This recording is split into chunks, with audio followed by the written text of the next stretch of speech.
S nama je Nemanja Bilbija. Nemanja dobro igra u dresu Zrinskog, prepoznao je izbornik Faruk Hadžibegić. Bio si dio reprezentacije koja je igrala utakmice kvalifikacija za Europsko prvenstvo.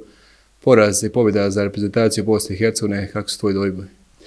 Pa jeste, prije svega moram stvarno selektoru da se zahvalim što je prepoznao igre u domaćem prvenstvu i što mi je dao tu čast stvarno da budem dio ekipe koja je stvarno onako igrački jako dobra. Prva utakmica protiv Islanda, eto i debitovao sam u zvanično u kvalifikacijama. Pobjeda je jedna stvarno dobra igra i imali smo tu Slovačku. Nažalost, to možda prvo vrijeme nije bilo planirano tako da će biti 2:0 i tako 2:0 i ostalo. Na kraju krajeva mislimo da možda i ne možemo izgubiti tu utakmicu. Međutim, dosta utakmica treba gledati pozitivno i dosta je bodova u igri za to europsko prvenstvo. Zanimljivo, stadion Tehelne Pole u Bratislavi. Zrinski se oprostio od nastupa u Europi, sada poraz reprezentacije Bosne i Hercegovine, možemo reći da to nije sretan stadion.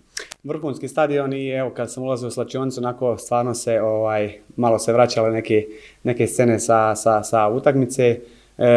Čak sam bio blizu mjesta gdje sam sjedio u slačionici, tako da sve onako se malo pomiješalo. Međutim, druga situacija, reprezentacija i evo, dobro iskustvo opet.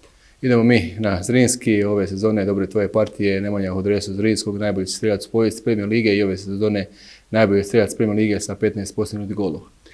Dobro, ja se trudim ovako sam individualno da održim formu, da bude bez povreda i naravno bez stručnog štaba i bez ekipe, bez stvarno dobrih momaka, ja to ne bi mogao da postignem i da ponovo budem na prvom mjestu po broju pogodaka. Zrinski je u nastavku sezone zaista savršen učinak, 8 utakmica, 8 pobjeda, 12 bodova prednosti u odnosu na konkurenciju, polufinale Kupa Bosne i Hercegovine, sve pod vodstvom novog trenera Krunoslava Rendulića. Jeste, ekipa je ostala ista, momci su ostali isti, radna navika ostala ista, upijamo vrijedno od šefa Krune, tako da bez problema smo ovaj dio prvi uradili. Ostalo nam je još malo, a puno da završimo ovo što smo započeli.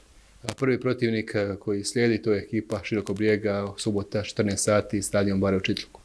A šta reći, ponovo derbi hercegovački i oni su u vrhu tabele kao i mi i imaju oni svoju računicu kao i mi.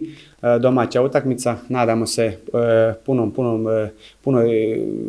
podrška i punim stadionom da pokušamo osvojiti 3 boda i da još se približimo krajnjem cilju.